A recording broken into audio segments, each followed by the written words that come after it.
saling bertanya di kesempatan malam hari ini, Pak. Ibu kota Nusantara kini kembali menjadi sorotan usai debat perdana Capres 12 November lalu. IKN menjadi materi debat meskipun tema utamanya adalah hukum dan demokrasi. Saat debat perdana, Capres nomor urut 1 Anies Baswedan mengkritik pembangunan IKN. Anies menyatakan pembangunan IKN belum urgen dan hanya membangun istana untuk presiden. Anies mempertanyakan rasa keadilan dalam pembangunan IKN. Inilah salah satu contoh produk hukum yang tidak melewati proses dialog publik yang lengkap. Sehingga dialognya sesudah jadi undang-undang. Dan ketika dialognya sudah undang-undang, siapapun yang kritis dianggap oposisi, siapapun yang pro dianggap pro pemerintah. Kenapa? Karena tidak ada proses pembahasan yang komprehensif yang memberikan ruang kepada publik. Ini negara hukum, bukan negara kekuasaan. Dalam negara hukum, berikan ruang kepada publik untuk membahas sebuah peraturan sebelum dia ditetapkan. Tapi ini nada-nadanya seperti negara kekuasaan, di mana penguasa menentukan hukum. Dan kemudian dari situ kita berdebat pro kon. Kami melihat ada kebutuhan-kebutuhan urgen yang dibangun untuk rakyat. Kalau hari ini kita belum bisa menyiapkan pupuk lengkap, tapi pada saat yang sama kita membangun sebuah istana untuk presiden, di mana rasa keadilan kita? Saat berkunjung ke IKN, calon wakil presiden nomor urut 2 Gibran Rakabuming Raka menyebut IKN menjadi simbol pemerataan pembangunan. Gibran berkomitmen mempercepat proyek ibu kota negara IKN dan meyakini manfaat pembangunan IKN dirasakan semua lapisan masyarakat. Statement ya, kita akan melanjutkan pembangunan IKN. Kita akan sangat mendukung adanya pemerataan pembangunan yang tidak lagi Jawa sentris. Intinya itu. Dan kami nanti ke depan, ya karena baru sekarang saya ketemu dengan ketua-ketua adat, para tokoh masyarakat, ya ke depan memang perlu lebih banyak lagi dilibatkan dalam proses pembangunan IKN. Calon presiden nomor urut 3 Ganjar Pranowo menyatakan siap melanjutkan pembangunan IKN. Ganjar menyatakan siap berkantor di IKN jika nanti terpilih jadi presiden dan menyebut kunjungannya ke IKN sebagai bagian dari komitmennya. Pak Ganjar, informasinya Pak Jokowi besok juga akan ke IKN, ada tanggapannya nggak Pak? Ya, Pak Jokowi presiden kok. Dan kemudian ini juga menjadi bagian dari apa yang akan dikerjakan, dituntaskan oleh beliau. Pemerintah menargetkan memindahkan pusat pemerintahan ke ibu kota Nusantara. Langkah awal yang kini dikerjakan adalah menyiapkan infrastruktur dasar di IKN. Tim Liputan, Kompas TV. IKN menjadi sorotan tak hanya saat debat. Benarkah IKN manfaatnya hanya untuk segelintir orang atau menjadi simbol pemerataan pembangunan? Kita bahas bersama tim sukses masing-masing pasangan calon presiden dan wakil presiden. Ada Zulfikar Amir, Dewan Pakar Timnas Anies Muhaimin. Ada Habibur Rahman, juru bicara TKN Prabowo Gibran, dan Ahmad Baidowi, juru bicara TPN Ganjar Mahfud. Selamat malam Bapak-Bapak. Selamat malam Rizka. Selamat malam, saya ke Mas Zulfikar dulu. Selamat malam. Selamat malam. Kita berurut sesuai nomor dulu. Kalau ke Bung Zulfikar, jadi kalau Pak Anies ini kan mengkritik keras adanya IKN. Nanti kalau terpilih misalnya akan seperti apa masa depan IKN? Jadi gini Mbak, apa yang dikatakan oleh Pak Anies Baswedan kemarin itu hanyalah salah satu dari sekian banyak masalah yang terkait dengan proyek IKN. Jadi seperti Pak Anies mengatakan bahwa proses legalisasi dan pengkajian dari proyek IKN itu sangat problematis karena undang-undangnya disahkan secara tergesa-gesa tanpa partisipasi publik yang yang cukup gitu. Di sisi lain, paling tidak ada 5 masalah yang bisa kita telaah mengenai mengapa proyek IKN ini itu perlu dikaji ulang. Tetapi saya cuma sebutkan 2 aja. Pertama terkait dengan logika pemerataan pembangunan yang dicoba diterapkan dalam pemindahan ibu kota dari Jakarta ke Penajam Pasir Utara di Kalimantan Timur. Nah sebenarnya kalau kita lihat tidak ada negara-negara maju yang mampu mencapai kemakmuran dan kemajuan hanya karena dengan memindahkan ibu kota. Karena lokasi ibu kota itu tidak berkorelasi dengan pemerataan pembangunan. Jadi tidak ada bukti empirik yang membenarkan logika yang dipakai oleh Pak Jokowi di dalam mengupayakan pemerataan pembangunan dengan memindahkan ibu kota. Masalah kedua yang juga harus menjadi concern kita semua adalah bahwa IKN ini adalah urban mega project atau mega project skala besar di mana risikonya itu sangat tinggi. Dan Indonesia ini bukan satu-satunya negara yang sedang membangun ibu kota. Ada satu negara yang sekarang sedang membangun ibu kota terlebih dahulu, yaitu Mesir, di mana tadinya dana awalnya budgetnya itu adalah sekitar 40 miliar US dollar, sekarang membengkak menjadi 58 miliar US dollar.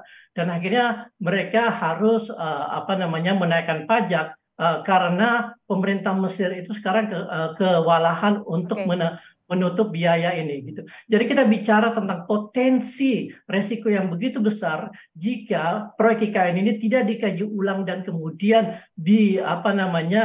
disusun kembali dan kemudian dicari solusi yang lebih tepat agar pemerataan pembangunan itu bisa dilakukan tanpa resiko yang akan membuat masalah masalah besar di kemudian hari. Oke, kalau Bung Habib jelas clear akan melanjutkan kebijakan Pak Jokowi soal IKN ini, tapi menghadapi kritik tadi dari Pak Anies, apakah iya 2 poin itu jadi dasar bahwa IKN harus dikaji ulang yang sudah ditetapkan di undang-undang begitu pembangunan IKN ini, Bung Habib? Ya, tentu kita membuka kritik dari siapapun ya, termasuk Pak Anies Baswedan, silahkan menyampaikan kritik. Tapi kalau kita ke disiplin ke tema ya, debat kemarin itu kan soal hukum ya. Hukum itu kan aksiologi hukum kita adalah kepastian hukum yang adil. Jadi kepastian hukum bahwa undang-undang ini sudah ada, sudah disahkan. Kalau dikatakan partisipasinya rendah, ukurannya apa?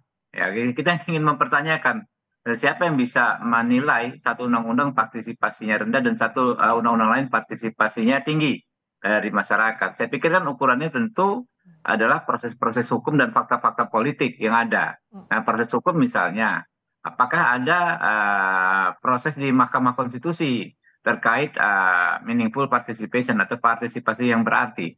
Apakah pernah diuji dan sebagaimana hasilnya? Setahu saya nggak ada ya. Tidak ada satu keputusan Mahkamah Konstitusi pun yang mengatakan tidak terjadi meaningful participation dalam penyusunan Undang-Undang IKN. Nah, kalau toh Pak Anies berpendapat demikian, misalnya partisipasinya kurang, alangkah baiknya, ya kan beliau mengatakan ini negara hukum bukan negara kekuasaan, didorong proses hukum, bukan nggak perlu nunggu nanti, perlu dari sekarang bisa dilakukan. Juga fakta-fakta politik, saya tidak melihat adanya fakta politik yang signifikan tentang penolakan IKN ini dengan berbagai versinya, ya. Baik di Jakarta sebagai ibu kota saat ini, ibu kota incumbent, di mana saya sebagai anggota DPR adalah mewakili dapil di Jakarta sini, ya, maupun di Indonesia secara nasional, secara keseluruhan. Nah, jadi fakta-fakta hukum dan fakta-fakta politiknya itu nggak terlihat gitu. Tapi Pak Anies tidak boleh dilarang berpendapat. Silakan saja Pak Anies dan rekan-rekan menyampaikan pendapat ya, baik secara politik atau bahkan baiknya menurut saya ya, karena kalau Pak Anies kan bilang ini negara hukum bukan negara kekuasaan, ya dicoba saja gagasan tersebut melalui prosedur di Mahkamah Konstitusi. Nah, kalau dari Mas Awi juga kan Pak Ganjar bilang akan melanjutkan kebijakan Pak Jokowi. Menghadapi tadi ada kritik yang disampaikan juga oleh Mas Zulfikar, ada keraguan soal pemerataan, apa iya bisa dicapai? Yang kedua, soal pembangunan IKN ini seperti apa sebenarnya yang dikhawatirkan bisa membengkak biayanya bahkan gagal ke depan? Ya, orang mengkritik boleh, itu punya hak dan kami menjawab punya hak juga untuk menjawab. Pertama, soal yang disampaikan Zulfikar tadi mengutip dari Pak Anies terkait dengan proses pembuatan legislasi yang tidak menimbulkan partisipasi publik. Itu saya kira tidak tepat. Saya anggota Pansus RUU IKN. 9 fraksi terlibat aktif dalam pembahasan termasuk PKS, PKB, dan Nasdem yang saat ini mendukung Mas Anies. Gitu. Dan kita juga melibatkan masyarakat. Kita sudah ke Kalimantan, juga mendengarkan masyarakat Jakarta. Memang pada akhirnya fraksi PKS yang menolak, satu-satunya fraksi yang menolak, tetapi bukan berarti mereka menolak dari awal. Selama pembahasan mereka ikut memberikan feeding, ikut memberikan kritik. Tapi kalau kemudian sikap politiknya menolak, ya kita hormati kawan-kawan PKS. Nah, bagaimana dengan Nasdem dan PKB? Mereka juga menerima. Jadi tidak tepat ketika dikatakan bahwa produk hukum yang kami lakukan, kami bikin itu serampangan, ugal-ugalan. Ya, apa yang disampaikan Bung Habib tadi benar. Batu ujinya sebuah undang-undang itu di Mahkamah Konstitusi, apa putusan MK-nya gitu. Yang berikutnya, tidak ada katanya di negara ini yang memindah ibu kotanya sukses. Ini karena pikniknya kurang jauh. Pikniknya hanya misalkan melihatnya Myanmar gitu. Coba Amerika Serikat itu memindahkan ibu kotanya dari New York ke Washington DC. Apakah gagal? Enggak juga kan, semuanya sama-sama maju.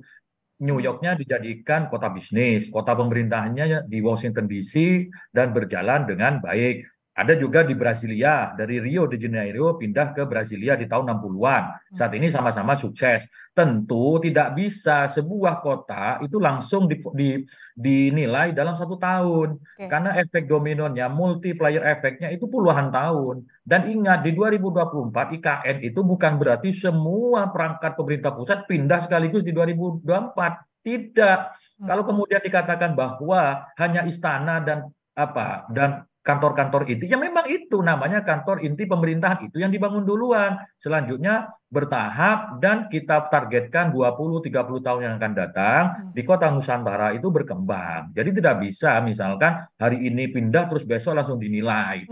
Tapi sekali lagi sebagai sebuah kritik ya kita terima aja, tetapi kita punya hak juga untuk menjawab. Contoh, kalau karena Pak Ganjar mengusung perbaikan, artinya melanjutkan apa yang dilakukan oleh Pak Jokowi, tetapi kalau ada yang kurang kita tetap terbuka. Contohnya, ketika dalam prosesnya perlu perbaikan, perlu partisipasi dari usulan terkait dengan pengembangan tata kotanya dari masyarakat setempat, itu kan masih bisa ke depannya. Toh ada badan otorita IKN Nusantara yang mengurus tentang itu. Jadi segala sesuatunya kita selalu terbuka dan tidak menafikan masukan ataupun pendapat-pendapat yang ada di masyarakat. Oke, so nextnya agar ini tidak hanya jadi alat atau statement politik saja, ada langkah konkretnya begitu. Mas Zulfikar seperti apa? Kalaupun tidak setuju, apakah ia akan dibawa ke ranah hukum tadi, misalnya batu ujinya ke Mahkamah Konstitusi karena ini dasarnya sudah undang-undang, atau seperti apa?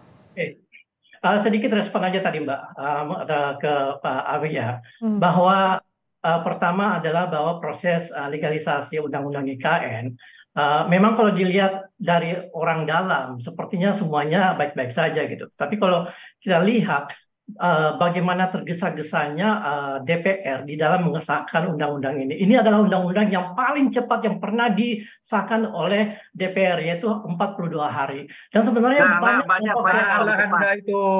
kelompok-kelompok. Banyak yang lebih cepat, Bos. Saya lebih cepat, buka datanya dulu, Bos. Ya, mungkin kalau ada lebih cepat ya, tapi ini adalah sebuah keputusan politik yang sangat penting yang kemudian hanya dibahas dalam waktu 42 hari. Itu adalah waktu yang tidak cukup. Sementara banyak komponen-komponen civil society sebenarnya yang mengkritisi pembuatan undang-undang ini, tetapi kemudian tidak diberi ruang yang cukup untuk memberi masukan. Termasuk sekelompok guru-guru besar, ahli-ahli planologi yang ingin memberi masukan kritis dan catatan penting mengenai pembuatan undang-undang IKN.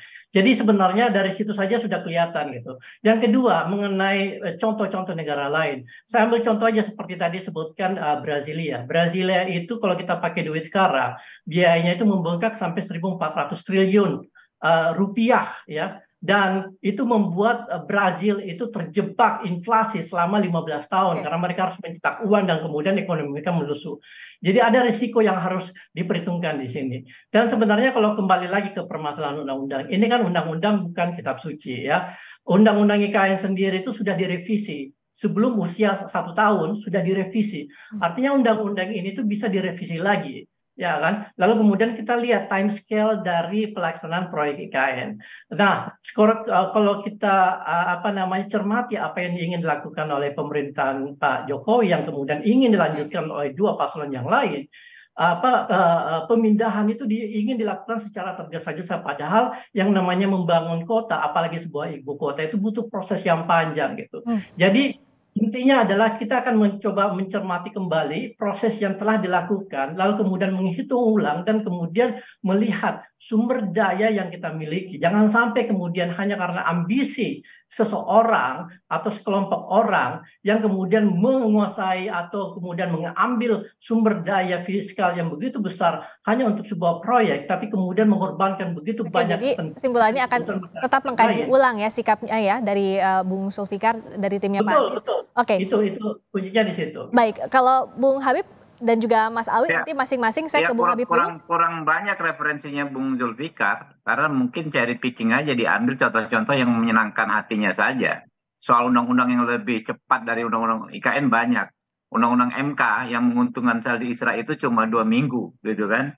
Lalu banyak sekali, di Komisi 3 saja banyak undang-undang yang diproses cepat, ya, tergantung situasinya. Kemudian soal masyarakat yang menolak, ya nggak ada masalah, ya.